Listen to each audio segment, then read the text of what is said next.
Salut à tous, bienvenue dans The Programmatic Society, un programme qui vous propose d'entendre la voix de ceux qui font le marché du programmatique, en français dans le son, international dans le ton. Une émission soutenue par Smile Wanted, avec pour partenaires médias Redcard et 100% Média. Ce contenu est accessible également en podcast sur les principales plateformes d'écoute. Cette semaine, notre thème est le suivant, la place des French AdTech Martech en Europe.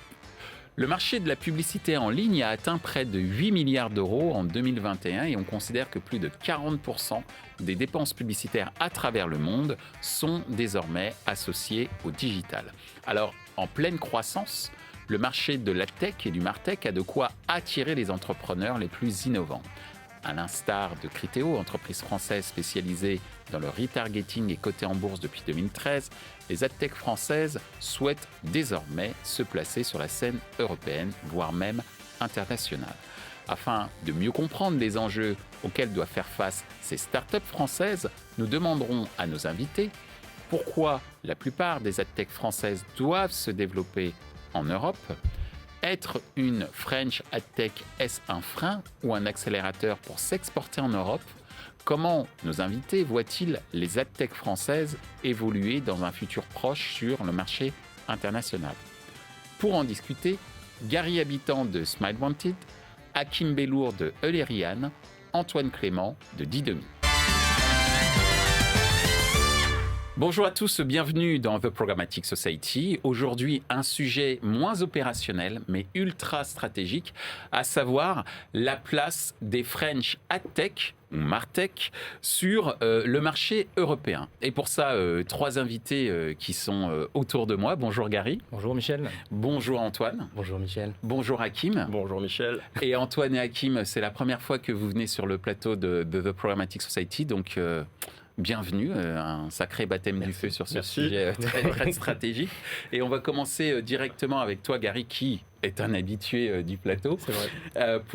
Par cette première question, est-ce que tu peux nous expliquer ce qu'est Smile Wanted et quelle est votre stratégie de développement en Europe? Je tiens à préciser quand même, avant que tu répondes, qu'aujourd'hui, j'ai autour de la table des partenaires qui ont fait confiance à The Programmatic Society et également aux productions de The Society's Media depuis quelques temps maintenant, dernièrement avec toi, Hakim, dans le cadre d'un prochain projet vidéo. Je n'en dis pas plus aujourd'hui.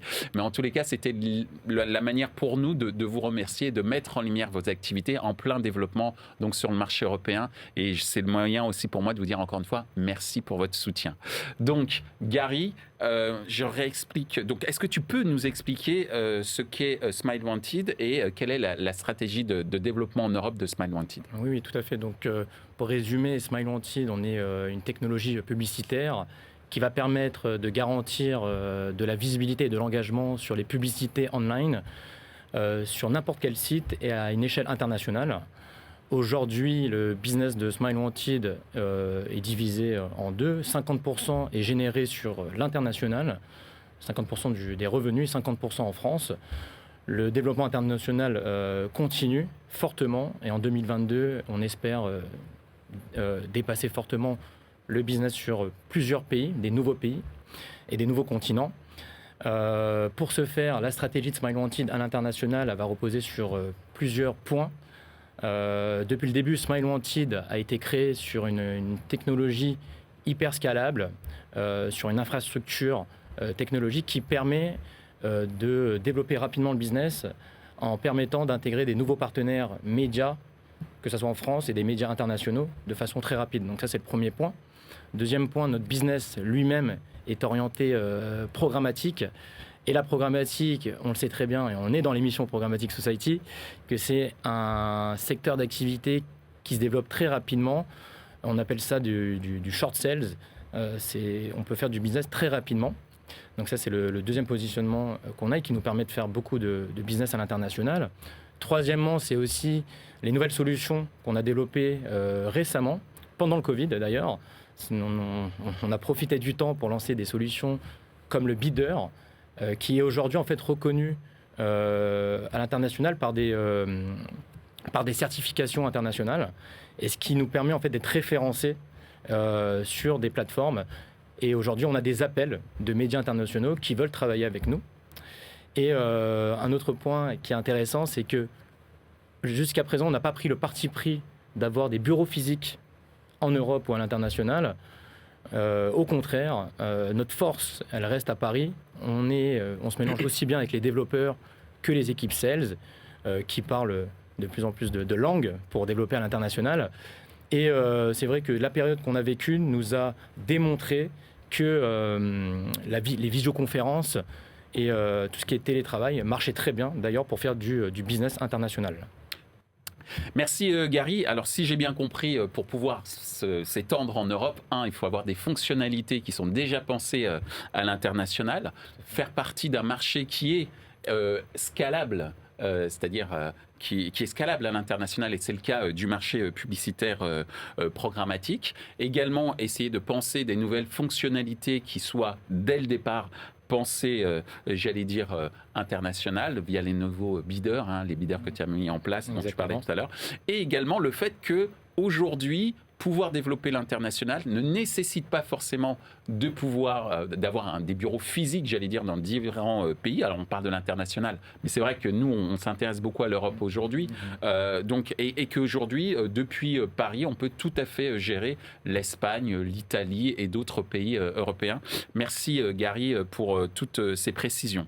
Alors Antoine, tu représentes une société qui a fait pas mal parler d'elle ces derniers temps, Didomi, puisque vous êtes étendu et je crois que vous avez levé un certain nombre de fonds. Tu me dis si je dis des bêtises. Tout à fait. Est-ce qu'Antoine, tu peux nous expliquer ce qu'est Didomi en quelques mots et quelle est votre stratégie de développement en Europe? Bien sûr.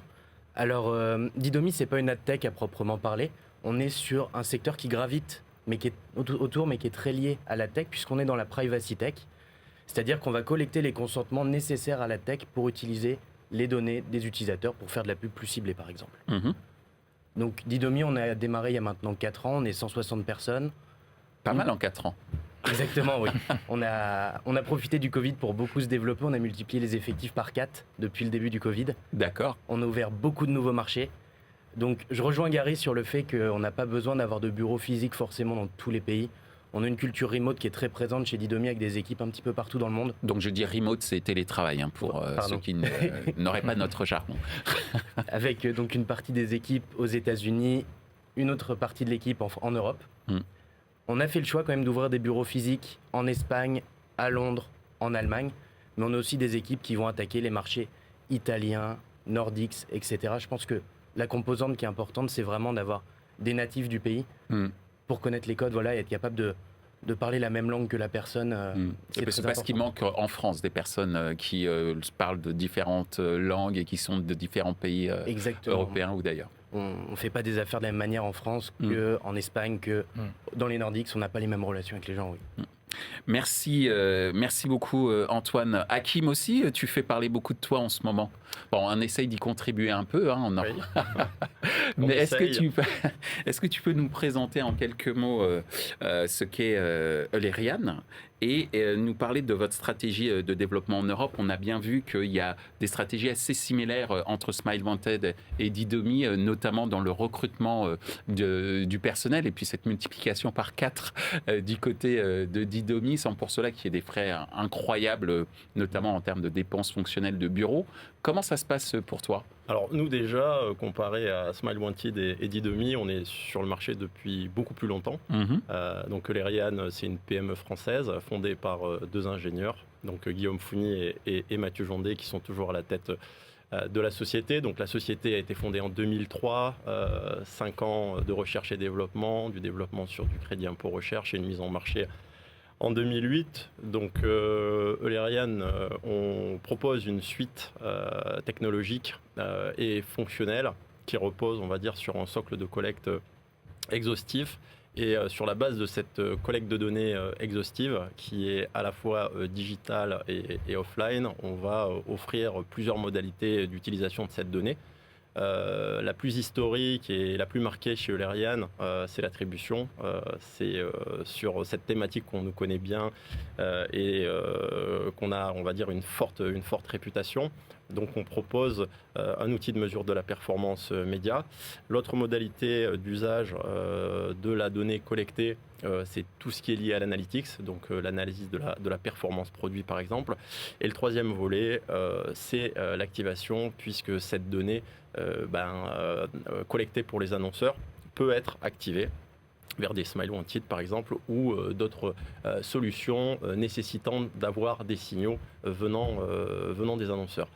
Pour la question du développement international et européen, notre marché domestique, c'est la France, et la zone qui nous réussit le mieux, on va dire que c'est l'Europe du Sud. On en parlait tout à l'heure en coulisses avec Antoine et Gary. Nous, ce qui nous est favorable, c'est des zones, on va dire, assez peu technophiles, c'est-à-dire que plus on monte vers le nord et plus on va avoir, entre guillemets, une appétence à la technologie. C'est le cas des Allemands, c'est le cas des Nordiques. Plus on va vers le sud et moins il y a d'éditeurs de logiciels. Et on va se retrouver finalement confronté à des acteurs plutôt globaux, des Américains, ce qui nous est plutôt favorable puisque on propose nos services technologiques plutôt à des ETI, donc à des entreprises de taille intermédiaire, des grands comptes locaux aussi. Donc voilà, pour nous, c'est l'Europe du Sud qui est favorable, et contrairement à ce que disaient Gary et Antoine, nous, on a besoin d'être physiquement présents. On a des bureaux à Madrid, on a des bureaux à Bergame, et pour l'international, de l'autre côté de l'Atlantique, on a des bureaux à Montréal pour adresser cette zone.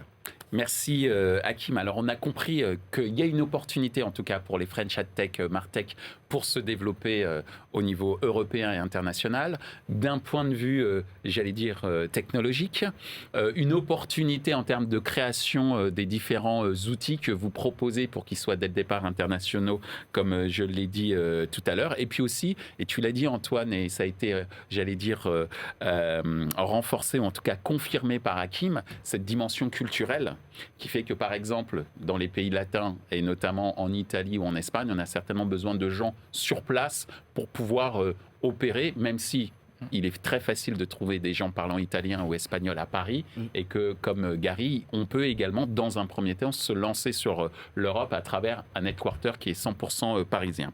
Alors, on va dire que le paysage est posé, donc pourquoi, justement, une fois que ce paysage est posé sur les opportunités, pourquoi la plupart des AdTech françaises doivent se développer en Europe, de ton point de vue, Gary ? Alors c'est assez simple, c'est qu'aujourd'hui, la France, c'est un marché hyper concurrentiel. Je dirais même un marché féroce dans la publicité digitale.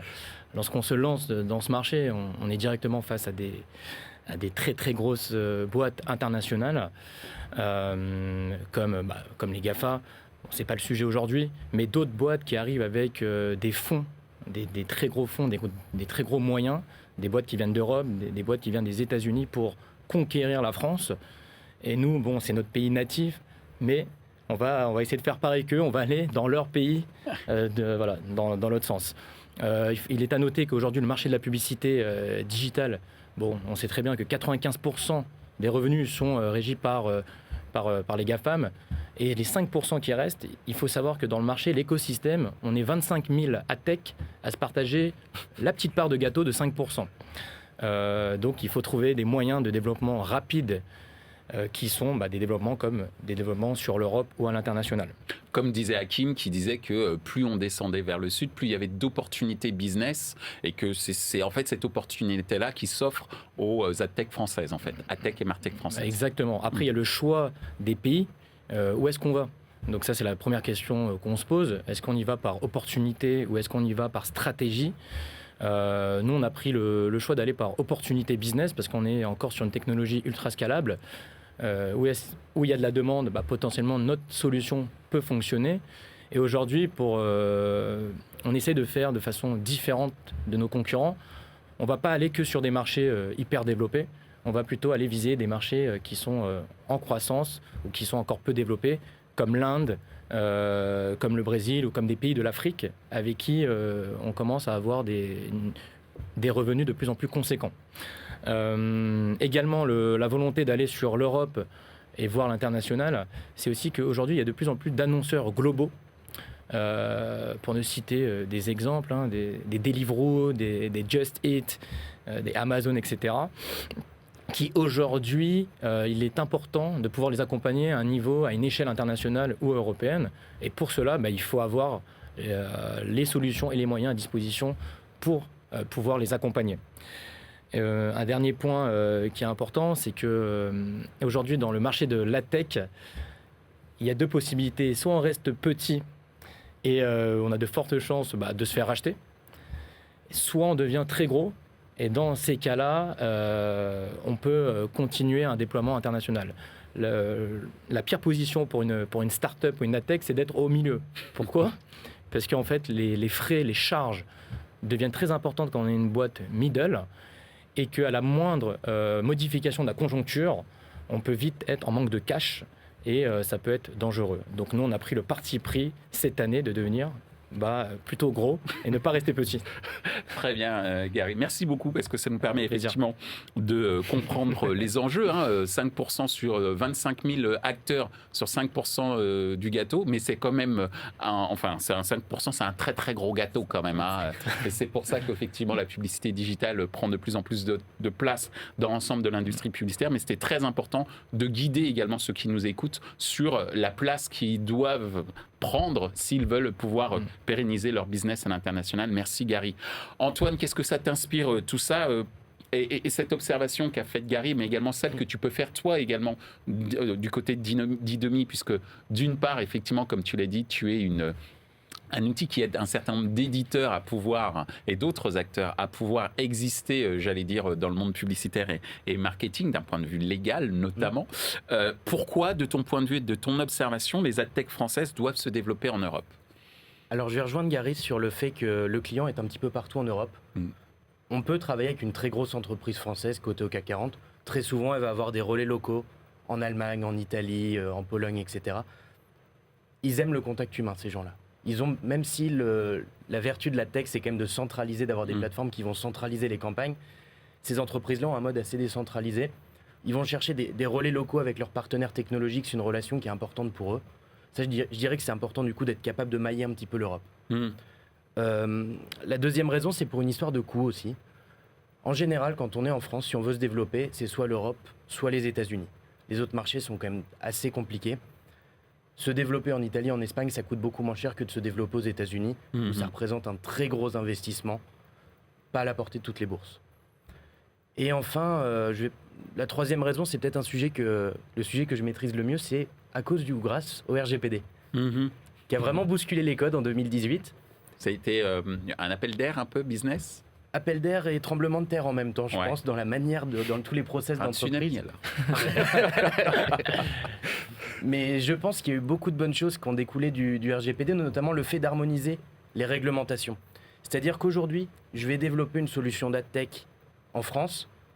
Les grands principes de développement de privacy by design, by default, appliqués en France, vont être les mêmes dans tous les pays d'Europe. On a une solution qui est standardisable pour tous les pays européens. Peut-être des questions de langue en matière de traduction, mais c'est vraiment mineur. Du coup, on a quand même un socle, le socle européen, qui fait la taille des États-Unis. Donc, on parle d'un beau marché.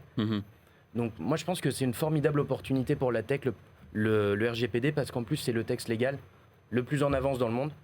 Et on voit qu'il commence à fleurir un peu partout dans le monde, justement. Merci Antoine d'avoir renforcé cette opportunité de développement sur un marché qui est immense et sur lequel il y a encore dans certains pays, comme tu le disais également Hakim tout à l'heure, un certain nombre d'attentes, d'informations sur lesquelles les adtech et martech françaises peuvent avoir un rôle clé et générer peut-être une confiance supérieure parce que la France fait partie de l'Europe notamment.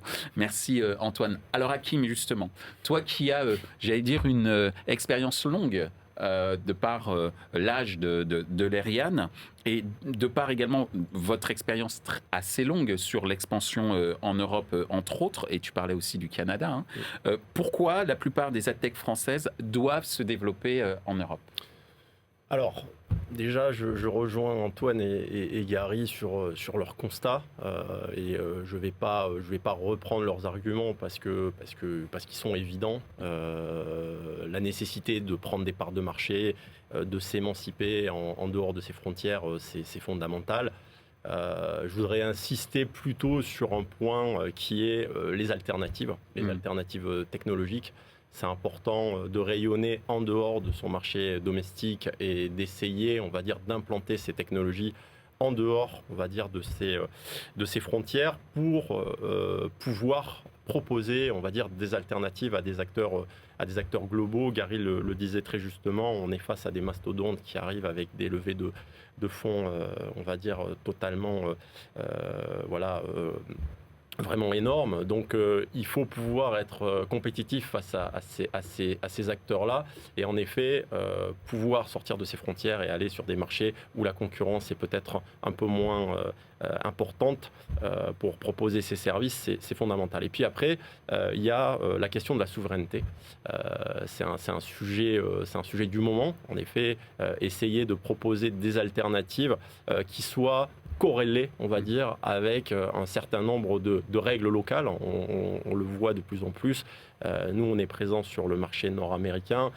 Donc là-bas, c'est régi par le CCPA. En France, en Europe, c'est la RGPD. Et localement, en France, c'est la CNIL. Donc en fait, c'est aussi important d'avoir des acteurs locaux comme l'Erian qui potentiellement s'émancipe et se développe ailleurs pour essayer, on va dire, d'apporter une proposition de valeur locale par rapport à un marché qu'on connaît bien. Et c'est une des raisons pour lesquelles, pour nous, c'est important d'avoir des représentants physiques, des équipes physiques pour bien connaître un marché et pour pouvoir, on va dire, relayer tous ces sujets-là auprès de nos clients dans les pays sur lesquels on est présent. Merci Hakim. En vous écoutant, j'ai eu l'impression qu'en fait, il fallait aller sur des marchés émergents en Europe. J'avais envie de dire cap sur l'Europe du Sud, un petit peu, si je vous comprends bien, pour un certain nombre pour les adtech françaises, on va dire. Et puis on va dire culturellement, étant un pays latin, ça nous permet également de pouvoir, en tout cas, adresser des mêmes codes culturels qui sont très importants pour générer de la confiance et assurer une négociation qui se passe dans les meilleures conditions. D'où cette troisième question. Est-ce que être une French AdTech, ça fait bizarre, une AdTech française, une technologie publicitaire française, est-ce que ça c'est un frein ou un accélérateur pour s'exporter en Europe, de ton point de vue, Gary ? Alors je répondrai ni l'un ni l'autre. Les deux. Les deux. Mais tout En à la même fois temps. les deux. Parce que on commencera par les points accélérateurs. C'est vrai que c'est formidable d'être une French Tech aujourd'hui. Nous, on est très fiers d'être une French Tech qui n'avons jamais levé de fonds en plus. Donc on essaie de se développer par nos propres moyens. L'avantage d'être une French Tech, c'est déjà, on est connu à un niveau international par un savoir-faire qui est très valorisant sur le côté international. Tu penses à quel savoir-faire, par exemple ? Alors, les savoir-faire, ils sont dans plusieurs industries en France, mais également aussi dans la tech. Il y a les développeurs qui travaillent chez Smile Wanted. C'est des développeurs seniors qui ont plus de 7-8 ans de métier et qui sortent d'écoles d'ingénieurs réputés internationalement. réputés de façon internationale. Il y a aussi la crédibilité. Lorsqu'on est dans la tech, il y a des boîtes qui se lancent dans tous les pays. C'est vrai qu'il y a des pays où on a moins confiance pour travailler avec. Donc c'est vrai que lorsqu'on est français, la confiance est déjà instaurée. Ça, on va dire, ça c'est le point accélérateur. Sur les freins, c'est plutôt l'administratif en France. L'administratif qui est très pesant. Tout ce qui est paperasse. Et du côté financier administratif, lorsqu'on monte une boîte en France, il faut des gens dans notre pôle administratif pour pouvoir suivre tout ça. Et le problème, c'est que dans la tech, c'est un marché ultra rapide et on n'a pas le temps pour ça. On n'a pas le temps de passer du temps sur des contrats, sur déposer une marque, etc. Ça prend trop de temps, tandis qu'il y a des concurrents qui arrivent et qui peuvent nous faire du vent rapidement. Je dirais, j'aime bien cette image, c'est comme être le petit poisson au milieu de l'océan. Et donc on ne peut pas perdre de temps. Puisque le but, c'est de devenir nous-mêmes un gros poisson. Et dernier point qui me paraît aussi être un frein, c'est aussi l'entraide. Je trouve qu'il n'y a pas trop d'entraide entre les boîtes françaises. Donc c'est un message aussi ouvert. J'en profite de cette interview pour demander aux boîtes françaises, que ce soit nos clients ou nos partenaires, et si on travaillait plus main dans la main entre boîtes françaises,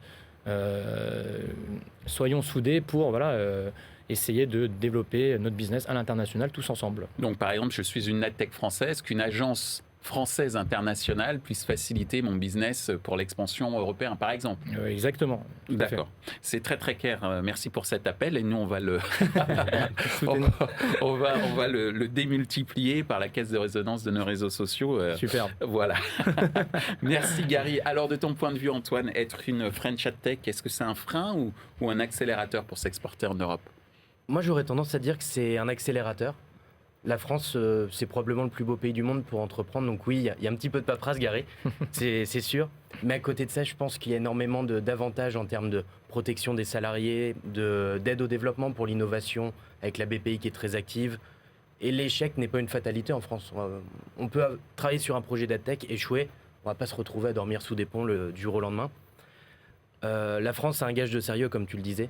C'est un pays stable, qui a une expertise reconnue à l'international. Et en termes de profil, mais c'est vrai que ça fait un peu redondant avec ce que Gary a dit, mais il y a beaucoup de bonnes têtes bien faites en France. Quand on va chercher des développeurs, des mathématiciens pour travailler sur des algos par exemple, ou des gens spécialisés en programmatique, en France, on a un vivier de cerveaux, de gens expérimentés qui sont là. Ça, c'est un atout qui est quand même, je trouve, déterminant. Et pour tout ça, moi, je dirais que ça fait quand même énormément d'atouts majeurs pour le développement d'une AdTech française à l'étranger. Merci beaucoup Antoine pour ces précisions, notamment effectivement sur les fameuses têtes bien faites. J'ai souvent tendance à dire que parfois les Français ont l'impression de vivre en enfer alors qu'ils sont au paradis. Oui. Et donc il est bon quand même de le soulever aussi. Mais c'est vrai, hein, comme le disait Gary, qu'il y a quelques contraintes en termes réglementaires. Hein, c'est propre aussi à la culture française, mais c'est ce qui aussi peut être gage de sérieux à l'étranger. Exactement. Alors je crois, hein, mais je ne sais pas si c'est sûr, mais on disait que beaucoup de boîtes américaines, par exemple, adoraient les directeurs financiers français parce qu'ils allaient beaucoup dans les détails. Et d'ailleurs, chez Microsoft, dans la boîte à laquelle j'ai fait partie, il y a eu un directeur financier français pendant de longues années. Donc... On nous aime moins en Italie et en Espagne, en revanche. Oui. Et bien justement, Hakim, c'est à toi de prendre la parole sur le sujet. Est-ce qu'être une French AdTech, est-ce un frein ou un accélérateur pour s'exporter en Europe? Et en plus, tu as une expérience sur le marché nord-américain. Certes, au Canada, qu'on pourrait considérer un peu différent par rapport aux États-Unis, mais quand même, qu'est-ce que tu en penses? Alors en fait, il y a plusieurs sujets. Il y a un sujet de chronologie, de temporalité par rapport à ta question. Et à la question, je répondrai les deux, mon capitaine. C'est-à-dire que ça a pu être un avantage à un moment. C'est-à-dire que l'innovation, à un moment donné, n'a pas d'égal. C'est-à-dire que si ce que vous proposez est innovant et disruptif, voilà, c'est assez imparable et ça vous ouvre forcément énormément de portes. À partir du moment où la proposition de valeur que vous avez est couverte par plusieurs acteurs, que la concurrence devient rude, comme le disait Gary, s'exporter, ça devient plus compliqué. Donc, si je reviens un petit peu à quelques années auparavant, c'était plus simple avant. Alors je voudrais pas passer pour un vieux réac, mais dans l'absolu, à une époque où on s'est lancé et où on avait entre guillemets ce statut de start-up, où on avait quelque chose d'innovant sur l'analytics, l'attribution. Ben en effet, c'était beaucoup plus simple. Les besoins étaient là, les annonceurs n'avaient pas beaucoup d'alternatives et il n'y avait pas, entre guillemets, de suprématie ou d'hégémonie écrasante comme celle qu'on peut connaître actuellement. Donc les choses étaient plus simples. Donc on a connu les deux phases de développement, on va dire, assez favorable et favorable par rapport à notre statut de French Tech. Et puis un peu plus on va dire, compliqué, pas impossible, mais compliqué, aujourd'hui, avec en effet les sujets data, les sujets attribution, les sujets analytics qui sont adressés par énormément d'acteurs au niveau mondial et des très gros acteurs face à qui parfois le rapport de force est un peu disproportionné. D'accord. Ouais. Merci Hakim, ça permet effectivement de... Bon, on a été très positif jusqu'à présent, mais de dire qu'il y a une certaine réalité, peut-être que ce soit en Europe ou à l'international, d'une certaine manière, c'est qu'il y a quand même ces mastodontes qui, d'une certaine manière, qui génèrent une certaine confiance et qui, je le dis, peuvent générer en termes de prise de décision une certaine inertie, voire paresse intellectuelle, oui, qui est bon de peut-être challenger. Ouais. Et quand tu parlais tout à l'heure aux boîtes françaises de pouvoir justement faciliter les AdTech et MarTech françaises, parce qu'elles aussi ont sont de belles alternatives et offrent des solutions complémentaires, voire supérieures sur certains domaines, effectivement, il faut remettre l'église au milieu du village, c'est-à-dire le réalisme business. On arrive à la dernière question, puisque je parle de réalisme business. On va parler de réalisme pour le futur. Comment vous voyez les AdTech françaises évoluer dans un futur proche sur le marché international ? Et voilà, comment vous voyez vraiment les AdTech françaises évoluer en Europe et ailleurs ? On a dit que il y avait un certain nombre de choses, en tout cas des structures qui étaient très favorables pour le faire. Mais vous, de votre point de vue, de votre vécu, comment vous voyez les choses arriver très succinctement ? Pour répondre à cette question, on a déjà, chez Smile Wanted, on a déjà anticipé le développement international en dehors des frontières de l'Europe et ça se passe très très bien. Encore une fois, comme on est sur une technologie ultra scalable, si ça marche bien en France, ça peut marcher dans un autre pays, que ce soit l'Europe ou un autre. Et en plus de ça, c'est que si on arrive à faire du business en France, qui est quand même un marché qui reste sceptique, parce que les Français ils ont toujours un petit peu peur de tester les nouveaux.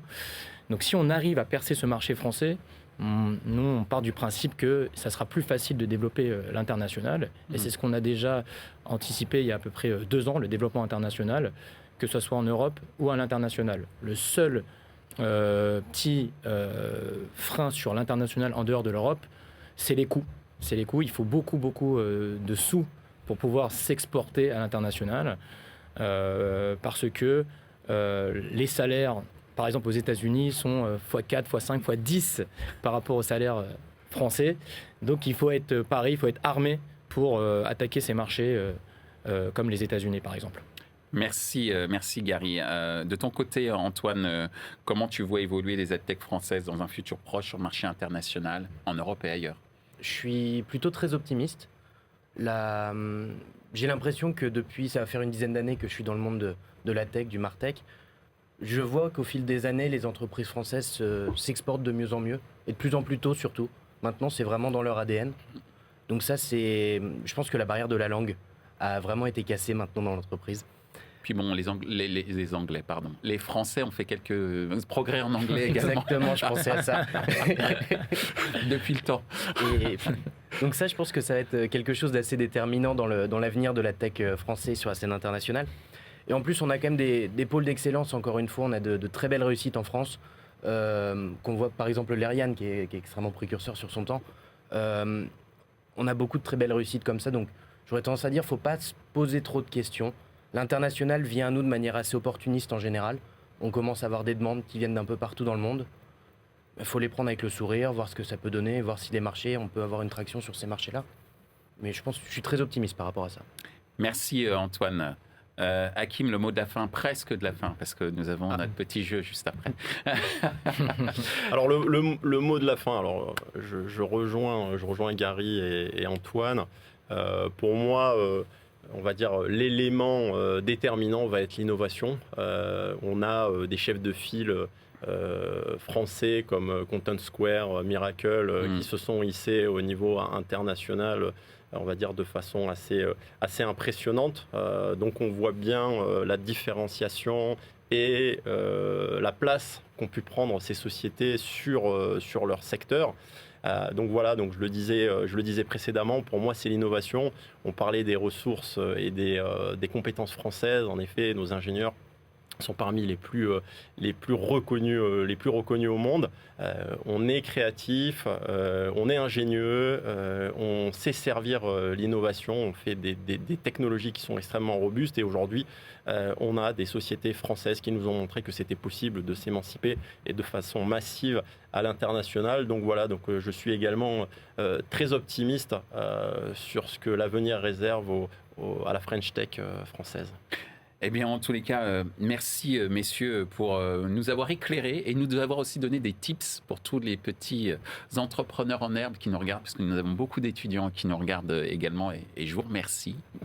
Vous êtes de plus en plus nombreux et on veut de plus en plus s'adresser également à vous, mais également aux entrepreneurs confirmés qui ont déjà un business ici et qui souhaitent se développer en Europe et ailleurs. Merci de nous avoir donné quelques conseils. Et puisqu'on parle justement de conseils, il y a des annonceurs aussi qui en ont besoin. Et c'est c'est la vocation de cette fameuse question 100% média qui va nous être posée dans quelques instants par Carole et Luc. Carole, c'est à toi.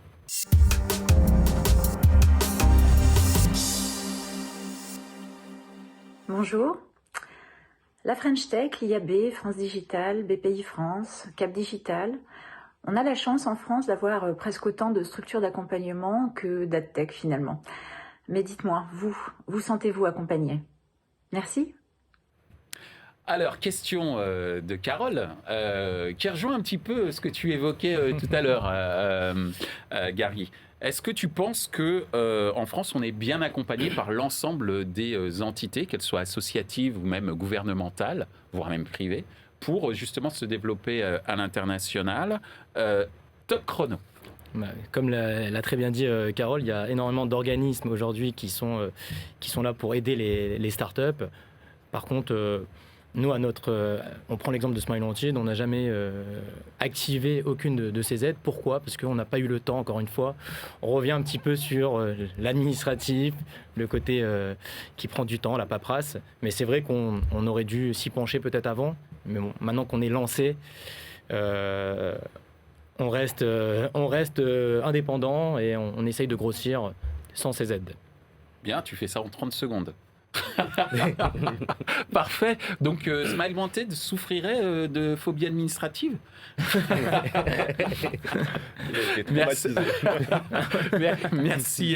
Merci Gary. Antoine, donc même question, je vais donner le top chrono dans 2 secondes. Top chrono.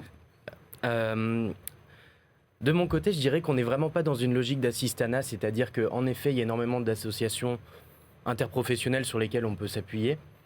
Je pense qu'il faut se nourrir de cet écosystème, c'est-à-dire faut s'y impliquer, apporter des choses pour avoir des choses en retour. Je pense que faut pas confondre faut pas prendre ces associations-là comme des assos qui vont nous prendre par la main, nous dire viens, je vais t'emmener développer ton entreprise. C'est vraiment, je pense qu'il faut s'investir. Carole mentionnait l'IAB par exemple, nous on s'est énormément impliqué auprès de l'IAB.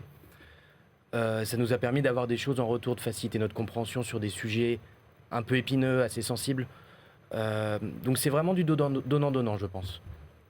Merci. Tu fais ça en 40 secondes, c'est pas mal. Et vous êtes très performants, messieurs, c'est bien. Hakim, la pression est sur toi. La pression est sur moi. Alors, attends. Je vais tout paraphraser et en fait, je vais être à 1 minute 30. Alors, je rappelle juste la question, parce que quand même, c'est est-ce qu'en France, on est suffisamment bien, est-ce que tu t'es senti suffisamment bien accompagné pour développer ton entreprise à l'international de par les différents organismes qui composent notre marché? Top chrono. Alors, je pense que il y a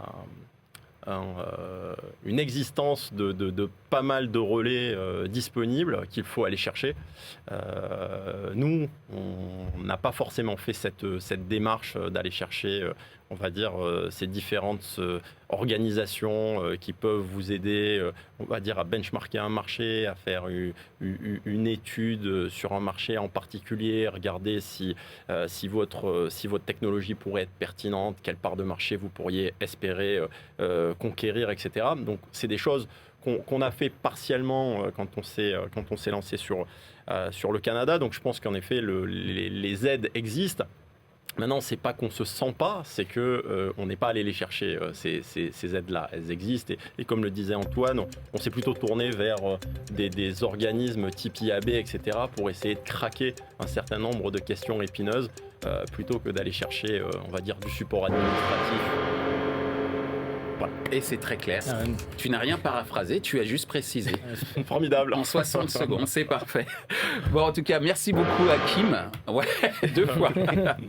Merci Hakim. Merci Michel. Merci Antoine, merci Gary. C'était Merci, super Michel. intéressant cette émission non opérationnelle, plus stratégique sur le développement des AdTech et MarTech en Europe. Vous nous avez appris beaucoup de choses et messieurs, je vous en remercie et je vous dis, j'espère, à très bientôt. À bientôt. Merci Michel, À bientôt. merci à tous.